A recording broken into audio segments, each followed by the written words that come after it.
तमाम अपोजिशन पार्टियों ने दबाव डालकर पार्लियामेंट में विश्वास प्रस्ताव लाया, बहस हुई, बड़ी बड़ी बातें की गई, लेकिन दिल्ली के बगल में जब एक यात्रा के बहाने मेवात के मुसलमानों पे हमला किया गया, नूह पे हमला किया गया, तो उसमें से मैं बीजेपी को तो जो किया उन्होंने वो छोड़ी एक तरफ में, लेकिन जो सेकुलर पार्टियां थी जो मणिपुर के ऊपर में खूब भाषण दे रही थी बड़े बड़े, उन्होंने एक लफ्ज नहीं कहा। उन्होंने मणिपुर के लिए राहुल गांधी यहां से सफर करके हजारों मील दूर जाके विजिट करते हैं, लेकिन चंद कदम के फासले पर मेवात है, वहां जाने की तौफीक नहीं होती आपको। ये दो पैमाने क्यों हैं? जब नासिर और जुनैद को कत्ल कर दिया जाता है मेवात के इलाके में, राजस्थान में, तो वहां पर उनको कत्ल करके जला दिया जाता है, लेकिन आज तक राजस्थान की हुकूमत, वहां कोई बीजेपी की हुकूमत नहीं है, वह कांग्रेस पार्टी की हुकूमत है। आज तक कांग्रेस पार्टी जो है उन लोगों को जो अलल ऐलान उस पूरी कार्रवाई के जिम्मेदार थे, जो नूह की कार्रवाई के जिम्मेदार थे, उनके खिलाफ हाथ नहीं लगाया गया। और अब अशोक गहलोत साहब कहते हैं कि मनु मानेसर जो है वो बराह रास्त इसमें इन्वॉल्व नहीं है। आप जो है किसी और का कत्ल होता है तो उसको 50 लाख रुपए लिया कर देते हैं। नासिर और जुनैद की दरिंदगी के साथ उनका कत्ल किया जाता है, उनकी लाशों तक को जला दिया जाता है, उनको तौफीक नहीं होती है कि चंद हजार चंद लाख रुपए भी आप दें। ये जो तरीका है कि आप बीजेपी ने एक हवा खड़ा कर रखा है कि आप जो है अभी जो प्रधानमंत्री साहब ने लाल किले से जो तकरीर की है, आप उस तकरीर को उठाकर देखिए। वो तकरीर क्या थी? वो इलेक्शन का मैनिफेस्टो था, वो इलेक्शन के नारे थे, जिसमें उन्होंने ये बात भी कही कि इस मुल्क में असल प्रॉब्लम जो है वो अपीजमेंट का प्रॉब्लम है, मुंह भराई का प्रॉब्लम है। सेकुलर पार्टियों पर यह इल्ज़ाम लगाया जाता है कि उन्होंने इतने सालों में मुसलमानों की मुंह भराई की है। आप मुझे बताइए, सच्चर कमेटी की रिपोर्ट आई थी मनमोहन सिंह के सरकार के ज़माने में, वो इन तमाम सेकुलर पार्टियों को जिन्होंने इतने साल तक हुकूमत की, उनके मुंह पर एक तमाचा था कि हर एतबार से एक फ़िरक़े को दबा दिया गया, तालीमी एतबार से, माशी एतबार से, समाजी एतबार से उनको दबा दिया गया। उसके बाद भी अपीजमेंट का जो शोषा छोड़ा जाता है वो इसलिए है कि ये सेकुलर पार्टियां न बराए नाम ही सही मुसलमानों पर कोई भी बड़ी से बड़ी आफत आ जाए एक लफ्ज़ ज़बान से ना निकालें। आज आप मुझे बताइए, 2024 के इलेक्शन सामने हैं, तमाम सेकुलर पार्टियों ने मिलकर इंडिया अलायंस बनाया है। इंडिया अलायंस बनाया, बहुत अच्छा इक़दाम है, लेकिन क्या ये मुल्क की तरक्की के लिए बनाया गया? क्या इसलिए बनाया गया है कि आपको ये जो जुल्म ज़्यादती हो रही है, ये जो इंसानों के साथ,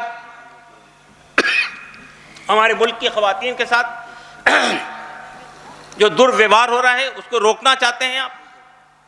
करप्शन बढ़ रहा है, उसको रोकना चाहते हैं आप? इसकी वजह बुनियादी तौर पे यह है कि ये पार्टियां ये महसूस कर रही है कि अगर इस इलेक्शन में हम इक़्तिदार तक नहीं पहुंच पाए तो फिर आइंदा कई सालों तक इक़्तिदार के करीब भी फटकने का मौका नहीं मिलेगा, ये पार्टियां ख़त्म हो जाएंगी। ये बुनियादी वजह है। आप देखिए, इंडिया अलायंस बनता है, हमने खुशी मनाई कि ये जो पार्टियां सेकुलर पार्टियां थी, ये आपस में लड़कर बीजेपी के इक़्तिदार तक पहुंचने का जरिया बन जाती थी। अब उन्होंने तमाम एक प्लेटफॉर्म पर आ गए। लेकिन मैं ये जानना चाहता हूं इन तमाम सेकुलर पार्टियों से कि ये जो इंडिया अलायंस बनाया है उसमें दलित पार्टियां क्यों नहीं? वो पार्टियां जिसको दलित लीड करते हैं, जिसकी क़यादत दलित करते हैं, वो पार्टियां क्यों नहीं है जिसकी क़यादत मुसलमान करते हैं? आप ये कह सकते हैं वेलफेयर पार्टी के बारे में कि इसके पास कोई एमपी नहीं है, कोई एमएलए नहीं है, इसलिए नहीं बुलाया गया, लेकिन एमआईएम को क्यों नहीं बुलाया गया? एआईयूडीएफ को क्यों नहीं बुलाया गया? तो ये जो तरीका है कि आपने एक फ़िरक़े को अपना वोट बैंक समझ रखा है, वो समझते हैं कि इनके क़ियादत के ज़रिए से और इनकी पार्टियों के ज़रिए से अगर ये हमारे साथ में आएंगे तो फिर ये अपना हिस्सा मांगेंगे इक़्तिदार के अंदर। इनको हाशिए पे रखा जाए, इनको दबा के रखा जाए, इन पे जुल्म ज़्यादती जितना बढ़ेगी उतना ही ये मजबूर होंगे हमको सपोर्ट करने के लिए। मैं ये बात इसलिए कहना चाहता हूँ कि बीजेपी के साथ हमारा जो विरोध है, हमारे जो इख्तिलाफात हैं, वो अदर मिन शम्स है, वो सबके सामने है। लेकिन सेकुलर पार्टियों ने भी जिस तरह से नाइंसाफियां की है या मुसलसल नाइंसाफियां कर रहे हैं, उसको भी नजरअंदाज नहीं किया जाना चाहिए। जिस तरह से हमको बेवजन और बेवकत बना दिया गया सियासी तौर पर, इसको नजरअंदाज नहीं किया जाना चाहिए। इनसे सवाल किया जाना चाहिए कि आपको सिर्फ वोट चाहिए मुसलमानों का, इक़्तिदार में भागीदारी नहीं चाहिए आपको। आप उत्तर प्रदेश में जाइए, 2% पॉपुलेशन जिनकी है उनकी भी एक सियासी पार्टी है। जाट पूरे उत्तर प्रदेश में 2% है, आरएलडी उनकी पार्टी है। समाजवादी पार्टी उनके साथ माहिदा करके इलेक्शन लड़ती है, लेकिन समाजवादी पार्टी पीस पार्टी से माहिदा नहीं करती, समाजवादी पार्टी एमआईएम से माहिदा नहीं करती। समाजवादी पार्टी से हमारी 4 बार नशिस्त हुई है, तय पाया था कि हम साथ में लड़ेंगे, लेकिन हमसे माहिदा नहीं किया, इसलिए कि हम तो वोट बैंक हैं, हमको कैसे बराबरी के दर्जे पर बिठाया जाएगा। आरएलडी से माहिदा किया गया, जिनका 2% वोट है, जिनका 19% वोट है उत्तर प्रदेश में, 20% वोट है, उनकी पार्टियों के साथ कोई माहिदा नहीं। वेलफेयर पार्टी ऑफ इंडिया किसी एक तबके की पार्टी नहीं है। वेलफेयर पार्टी मुल्क के तमाम इंसानों की पार्टी है, खास तौर से जो दबे पिसे कुचले वंचित और महरूम लोग हैं उनकी पार्टी। मैं ये कहना चाहता हूं, हमारा मुल्क जिन हालात से गुजर रहा है, उन हालात का तकाजा ये है कि ये जो रवैया हमने अख्तियार कर रखा है, मैं बतौर ख़ास मुसलमानों से मुखातिब, हमने जो अख्तियार कर रखा है कि हमारी जान माल इज़्ज़त आबरू की जो पार्टी ज़बानी ही सही ऐलान कर दे कि हम इसकी हिफाजत करेंगे, हम अपना वोट उठाकर उसको दे देते हैं। पिछले 70 साल में इस मुल्क की तामीर में, इस मुल्क की तरक्की में, इस मुल्क को दिशा देने में, इस मुल्क की सूरतगरी करने में, इस मुल्क के बुनियादी इंसानी समाजी मसाइल को हल करने में हमारा क्या योगदान है, इस पर हमें गौर करना चाहिए। मुल्क में पॉलिसियाँ बनती हैं किसानों से मुताल्लिक़, मुल्क में पॉलिसियाँ बनती है एजुकेशन से मुताल्लिक़, मुल्क में पॉलिसियाँ बनती है, मुल्क की माशी पॉलिसियाँ, इक़्तिसादी पॉलिसियाँ बनती हैं, हमारा क्या योगदान है? क्या हम सिर्फ ये चाहते हैं कि हमें सुकून के साथ घर में रहने की इजाज़त दी जाए, हमें हमारी शनाख्त को नुकसान न पहुँचाया जाए, हमारे पर्सनल लॉ को नुकसान न पहुँचाया जाए, हमारी हिफाजत की जिम्मेदारी ली जाए, हम आपको वोट दे देंगे? ये जो रवैया हमारा है पिछले 70 साल से, इस रवैये को तब्दील कीजिए। आप खैरुन्नास हैं, आपको बर्पा किया गया है तमाम इंसानों के लिए। इस मुल्क में जितने बुनियादी सवालात हैं, लोग भूख से मर रहे हैं, लोग पढ़ाई से महरूम हैं, लोग जुल्म की चक्की में मुसलसल पीसे जा रहे हैं, लोग परेशान हाल हैं, उनके पास कोई जॉब नहीं है, उनके घर में 2 वक्त की रोटी का इंतजाम नहीं है। क्या इसके लिए हमको जवाबदेही नहीं करनी पड़ेगी? क्या इसके लिए हमसे नहीं पूछा जाएगा?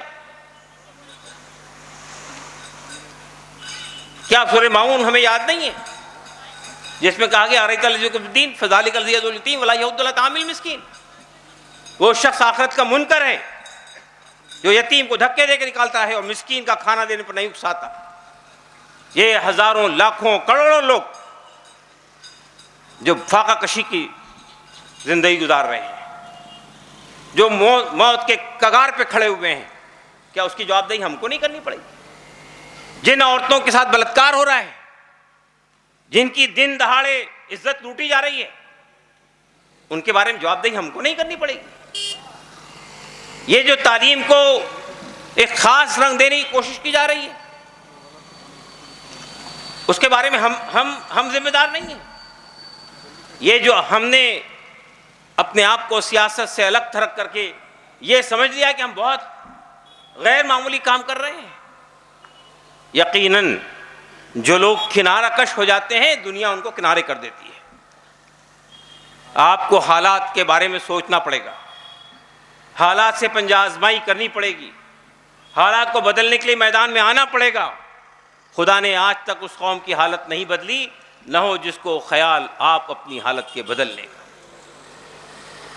अपने ऐश कदों से, अपने आराम गाहों से, अपने ड्राइंग रूमों से, अपने एसी कमरों से बाहर आइए।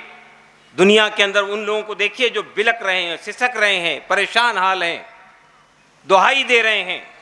उन माओं और बेटियों की आहें को सुनिए जिनकी दिन दहाड़े इज्जत को पामाल किया जा रहा है, जो भूख से बिलक रहे हैं, जिन्हें बुनियादी इंसाफ नहीं मिल रहा है। उसके लिए आपको खड़ा होना है। वेलफेयर पार्टी ऑफ इंडिया इसी नुक्ते नज़र से, इसी एहसास के तहत, इसी बात को सामने रखते हुए बनाई गई है।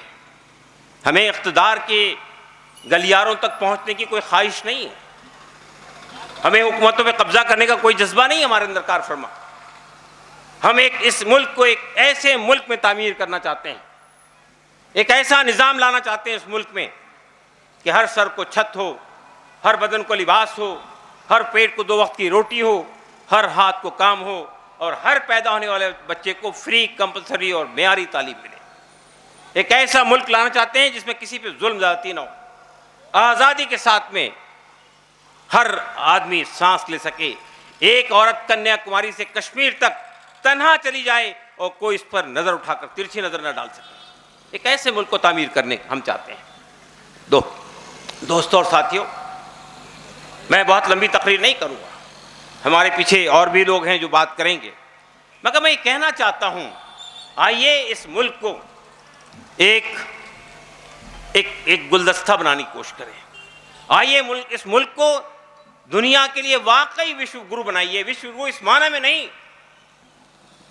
कि हम ज़बानी दावे कर लें, बल्कि इस माना में कि हम एक ऐसा मुल्क बनाएंगे। आज भी आप आलमी सतह पर जितने पैमाने उठाकर देख लीजिए, ग्लोबल हंगर रिपोर्ट देख लीजिए, डेमोक्रेसी से मुतालिक इदाद-ओ-शुमार देख लीजिए, रूल ऑफ लॉ से मुतालिक इदाद-ओ-शुमार देख लीजिए, हमारा मुल्क दुनिया के कई मुल्कों से नीचे है।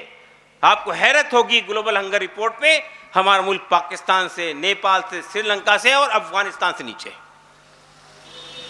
हम ऐसा मुल्क तामीर करना चाहते हैं जिसमें हर आदमी सुकून के साथ ज़िंदगी गुजार सके, हर आदमी की बुनियादी ज़रूरतें पूरी हो सके, हर शख्स को इंसाफ मिल सके। जिसके जेब में पैसा हो वही सुप्रीम कोर्ट का दरवाज़ा न खटखटाए, बल्कि गरीब से गरीब आदमी को भी इंसाफ हासिल करने में कोई दुश्वारी ना हो। दोस्तों और साथियों, वेलफेयर पार्टी ऑफ इंडिया इसे ऐसे ही मुल्क की तामीर के लिए खड़ी हुई है। मैं आपसे ये चाहता हूँ, मैंने अपनी बात आपके सामने रखी है, अगर आपको कोई शक है, कोई तरद्दुद है, कोई इश्काल है तो आप मुझसे पूछ सकते हैं, हमारे साथियों से दरियाफ्त कर सकते हैं। हमने जो सपने देखे हैं, आप ही के जगह के अब्दुल कलाम साहब थे जो मुल्क के राष्ट्रपति बने थे, उन्होंने एक बात कही थी और वो बात हम सब के दिलों में उतरी हुई है। उन्होंने कहा, लोग रातों में ख्वाब देखते हैं, रातों में सपने देखते हैं, लेकिन हमने इस मुल्क के ताल्लुक़ से जो सपने देखे हैं, जो ख्वाब देखे हैं, उसने हमारी रातों की नींदें उचाट कर दी हैं, उसने हमारी रातों की नींदें उड़ा दी हैं। हम ऐसे लोग पैदा करना चाहते हैं। जुल्म हो तो हमारा दिल में कुड़क हो, जुल्म हो तो हमारी रातों की नींदें हराम हो जाएं, दिन का सुकून गारत हो जाए कि हम अपने मुल्क में हैं, इस मुल्क की तामीर हम करेंगे। आइए, मैं आपसे ये नहीं कहना चाहता हूँ कि आप वेलफेयर पार्टी को सपोर्ट कीजिए या वेलफेयर पार्टी को इक़्तिदार के दहलीज तक पहुँचा दीजिए। मैं आपसे ये कहना चाहता हूँ, आइए हमारे दस्तो बाजू बनिए। ये वेलफेयर पार्टी हमारी जागीर नहीं है, ये आप सबका सरमाया है, हम सबका मुश्तरका सरमाया है। आइए इसको परवान चढ़ाइए और एक नए भारत की तामीर करने के लिए मैदान में खड़े होइए। शुक्रिया, जज़ाकल्लाह।